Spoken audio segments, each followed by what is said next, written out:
Let's start with Greg Hunter.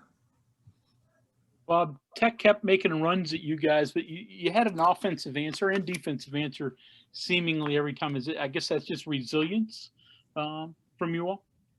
Yeah, I got to give our guys credit. We switched defenses a couple times, and they did a great job.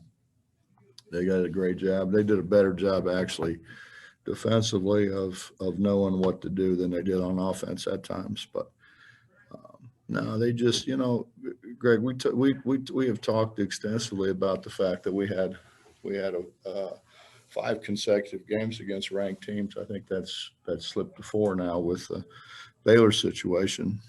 But they're excited about it. I didn't see anybody put their head down. They were really excited about it. You think about the combinations we had out there, and they just, they fought their way through it. Made big shots. JB made a huge 3, and Sean made a huge 3 whenever they were closing the gap late in the game.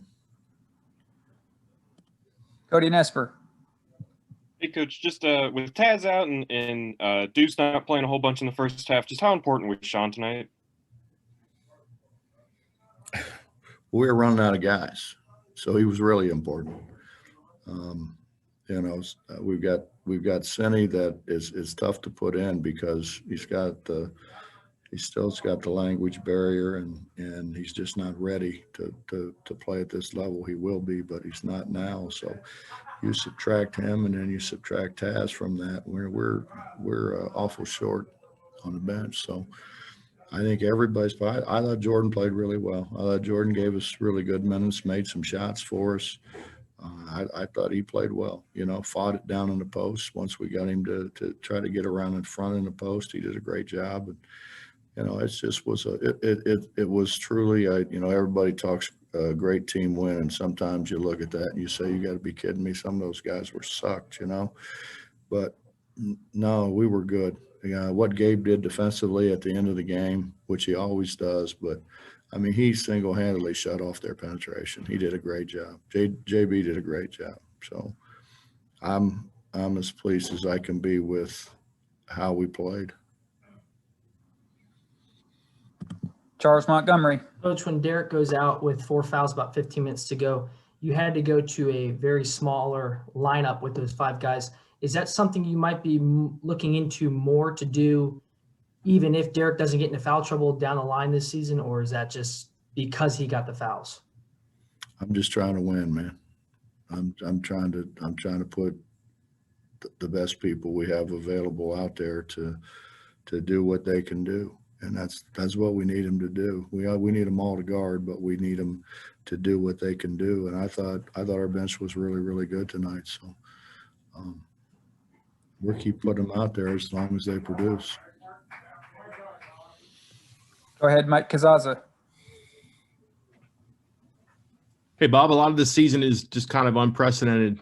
But even within the season now, your guys are dealing with stuff they've never seen really before, whether it's, the roster stuff or both your bigs have 4 fouls and you got Emmett playing the 5 and you've had comebacks. I just wonder, how can you explain the way your guys have been able to succeed despite all that stuff in those moments? Well, I think first and foremost, we've got a great bunch of guys. We got a great bunch of guys who really care about each other and really support each other. And I think that's really supporting. I think that's really important. And I think they're tired of hearing about all the other stuff. Like, this is our team. This is West Virginia's team. They're tired of hearing about. It's seemingly every time you turn on the television, they want to talk about who's not here rather than who's here. And I think after a while that gets on their nerves. So I think there's a lot of things. I think that's been a motivation for them, to show people that, hey, listen, we're pretty good, and I mean, in reality is the guy that we really miss, that we really, really wish that we had, is Isaiah. Because Isaiah can make threes, and Isaiah can pass the ball, and Isaiah can handle the ball, and I mean, you add him to our team, we're Now we're not as thin as we are right now at the bigs with the bigs, and a guy who can do a lot of things well. So I mean, we're just going to keep on keeping on. And first thing is we're going to get home about 6 o'clock in the morning. If any of you want to stay up and come and meet the bus, that'd be terrific. We'll be pulling in about 6 a.m. Actually, you guys be waking up then. We'll just be getting home. So it's rough, man. I mean, it's rougher than what you guys can imagine.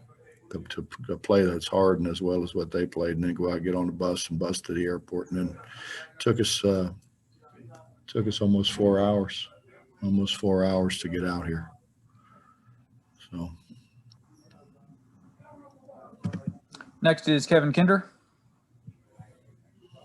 Coach, a couple weeks ago, you kind of challenged the toughness of your team a little bit. Is this the ultimate test, and could they have met that challenge any better than what they did tonight? no, I don't think so. I think they were really good. I mean, we started out, we didn't do a very good job. We didn't block out. We gave them too many second shots. We gave them too many points in the paint. But I think as the game wore on, I thought we got better and better and better. And these guys are coachable. You know, I think that's, you know, from the standpoint of a guy who's done this as long as I've done this, I appreciate the fact that they're coachable. I appreciate the fact that they listen and try to do what you tell them to do.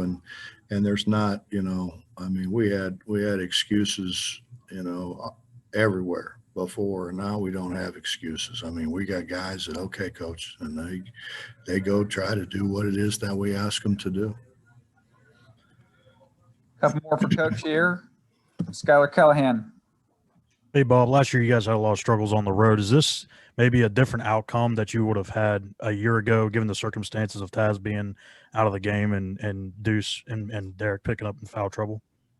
I don't know how to answer that. I don't know the answer to that. I mean, we could have played really well, and we could have not played so well. I don't know. I know what we did today. We played really hard. We played well. We made big shots when we had to. We took better care of the ball. And when, you know, we saw how bad their penetration was hurting it, we stopped it. And go ahead, Nick Kramer. Hey, Coach. Derek shot 7 of 9 from the free throw line today and 77% since the start of the Florida game. What has he been doing differently, and what kind of an impact has that had on his play? He's got one of the great instructors in all of basketball helping him. That's kind of that's me.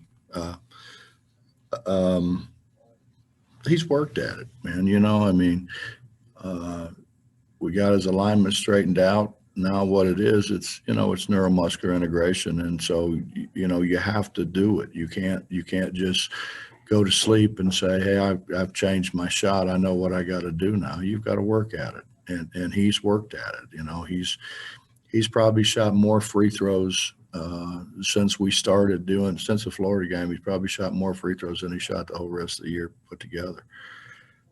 But he's taken it a lot more. I don't know, seriously, it's not the right word, but he's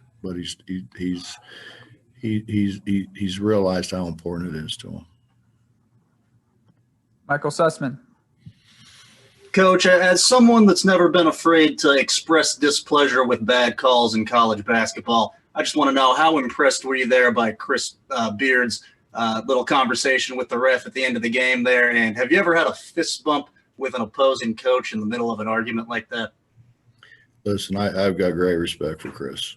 I mean, that's all I need to really say. I think I have great respect for him, the job that he's done here, how hard his kids play, how much his kids care about him. And to me, that's what's important.